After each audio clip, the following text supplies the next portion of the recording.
Hello student, আজকে আমি তোমাদের ফুলমণিস ইন্ডিয়া এই গল্পটি পড়াবো, যেটা তোমাদের পাঠ্যপুস্তকের লেসন 3-তে রয়েছে। ফুলমণি যে সাঁওতাল গার্ল, ফুলমণি হলো একটি সাঁওতাল মেয়ে। সে লিভস ইন এ ভিলেজ, সে একটি ছোট্ট গ্রামে বাস করে। Have you ever been to her house? আচ্ছা, তোমরা কি কোনোদিন তার বাড়িতে গিয়েছো? There are beautiful pictures painted on the walls of her house. তার বাড়ির দেওয়ালে খুব সুন্দর সুন্দর ছবি আঁকা রয়েছে। অল হার নেইবার্স, তার সমস্ত প্রতিবেশীরা হ্যাভ পেন্টেড, সুন্দর সুন্দর ছবি এঁকে রেখেছে। অন দেয়ার ডোরওয়েস, তাদের দরজায়। অ্যান্ড এবং ইন্টেরিয়ার্স, এবং বাড়ির ভেতরে। দেয়ার আর পিকচার্স অফ ট্রিজ, সেখানে গাছের ছবি রয়েছে। ফ্লাওয়ার্স, ফুলের ছবি রয়েছে। অ্যান্ড বার্ডস, পাখির ছবি রয়েছে। অন দ্য ওয়াল, দেওয়ালের ওপরে। অ্যান্ড ফ্লোরস, এবং মেঝের ওপরে। Phulmoni like her elders, Phulmoni তার বড়দের মতোই লাভ টু পেন্ট, পেন্ট করতে ভালোবাসতো, অর্থাৎ ছবি আঁকতে ভালোবাসতো। অন দ্য মাড ওয়ালস, মাটির দেওয়ালে। The pictures of hers are colourful, তা সে যে সমস্ত ছবিগুলো আঁকতো, সেই ছবিগুলো ছিল খুব রং বেরঙের, দেখতে সুন্দর লাগতো।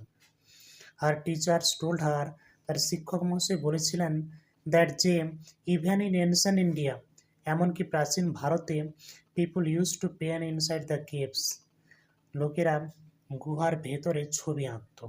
And on the rocks of hills, এবং পাহাড়ের দেওয়ালে।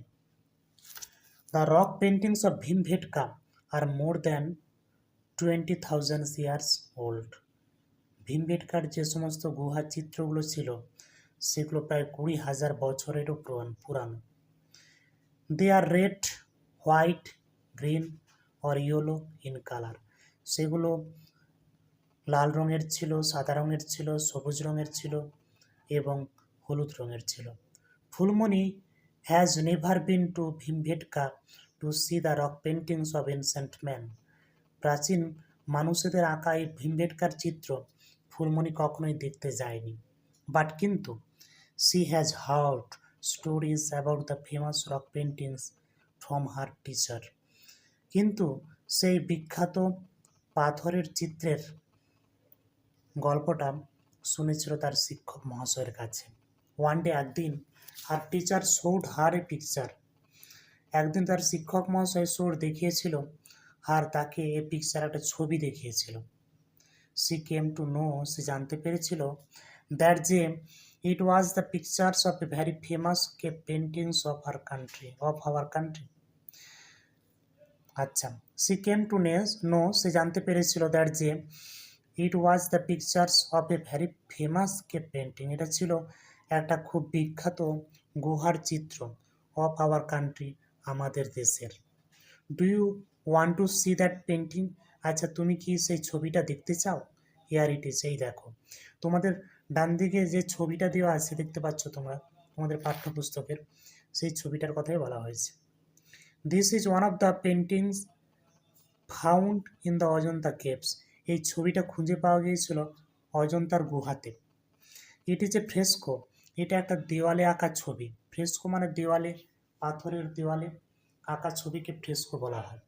অলমোস্ট 2,000 ইয়ার্স অ্যাগো, প্রায় 2,000 বছর আগে, সাম গ্রেট ইন্ডিয়ান আর্টিস্ট, কিছু বিখ্যাত ভারতীয় শিল্পীরা পেন্টেড, এটাকে এঁকেছিল, inside the caves of Ajanta and Ellora, Ellora এবং অজন্তার গুহার ভিতরে। ভারতবর্ষের কিছু বিখ্যাত পেন্টাররা বা আর্টিস্টরা, তারা কি করেছিল, এই ছবিটাকে এঁকেছিল।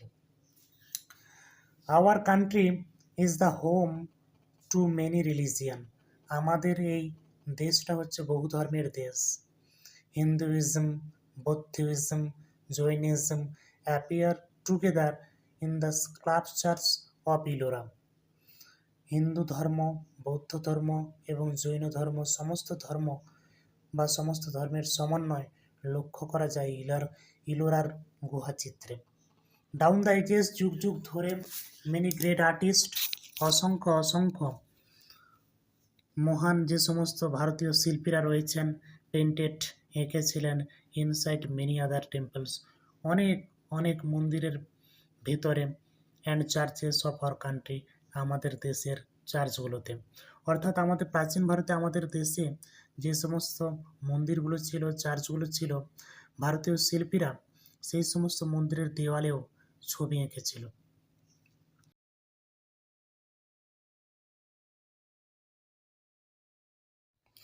এরপর আমরা চলে যাব 33 নম্বর পেজে। Little Phulmoni surprise to know that, little Phulmoni খুব অবাক হয়ে গিয়েছিল এটা জেনে যে many of the Indian dance form, ভারতবর্ষের অনেক নৃত্যের রূপ started with in the temple, মন্দির থেকেই শুরু হয়েছিল। টেম্পল মানে হচ্ছে মন্দির। Phulmoni is a natural dancer, Phulmoni হলো একজন স্বাভাবিক নৃত্যশিল্পী। সি লাভস টু ড্যান্স, সে নাচতে পছন্দ করে। To the rhythm of the drum, মাদলের তালে তালে। Like all other members of our community, তার সম্প্রদায়ের অন্যান্য সদস্যদের মতোই, অর্থাৎ তার সম্প্রদায়ের অন্যান্য সদস্যদের মতোই ফুলমণিও মাদলের তালে তালে নাচতে খুব ভালোবাসে। হার টিচার সেড দ্যাট, তার শিক্ষক মশাই বলেছিলেন যে ফোক ড্যান্স, লোকনৃত্য, is a popular art form, একটি জনপ্রিয় শিল্পের রূপ among the various communities of India, ভারতবর্ষে বিভিন্ন সম্প্রদায় রয়েছেন, সেই সম্প্রদায়দের মধ্যে এই লোকনৃত্য হচ্ছে একটি জনপ্রিয় শিল্পের রূপ। দ্য পাঞ্জাবিজ লাভ দ্য ভাংড়া ড্যান্স, পাঞ্জাবিরা ভাংড়া ড্যান্স খুব পছন্দ করেন, অর্থাৎ পাঞ্জাবে যে লোকনৃত্য সবথেকে বেশি জনপ্রিয় সেটি হচ্ছে ভাংড়া। ইন দ্য সেম ওয়ে, একই রকমভাবে dandiya is popular in Gujarat, গুজরাটে ডান্ডিয়া, বিহু ইন আসাম, আসামে Bihu, and Chhau in West Bengal, এবং পশ্চিমবঙ্গের ছৌ নৃত্য খুবই জনপ্রিয়।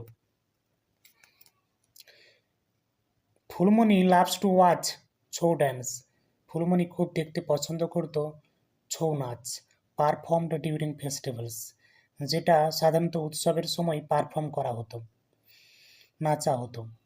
দ্য পারফর্মার্স ওয়ার মাস্ক, যিনি পারফর্ম করতেন, যিনি এই ছৌ নাচটা করতেন, তিনি একটি মাস্ক পরে নিতেন, মাস্ক অর্থাৎ মুখোশ পরে নিতেন। দে শেক দেয়ার হেডস, সেই নৃত্যশিল্পী তার মাথাটাকে খুব নাড়াতো, অ্যান্ড জাম্পস, এবং লাফিয়ে উঠতো, ইন দ্য এয়ার, বাতাসে, শূন্যে, ইন হারমোনি উইথ মিউজিক, মিউজিকের অর্থাৎ সুরের তালে তালে। Phulmani always cries out in joy, Phulmani আনন্দে চিৎকার করে উঠত, অলওয়েজ মানে সর্বদা, ফুলমণি সর্বদা ক্রাইজ আউট চিৎকার করে উঠতেন, ইন জয় আনন্দে চিৎকার করে উঠত, at the end of A Chhau dance performance, Chhau নৃত্যের শেষে ফুলমণি আনন্দে চিৎকার করে উঠত। এর পরের পার্টটা আমি পরের ভিডিওতে তোমাদের পড়াবো।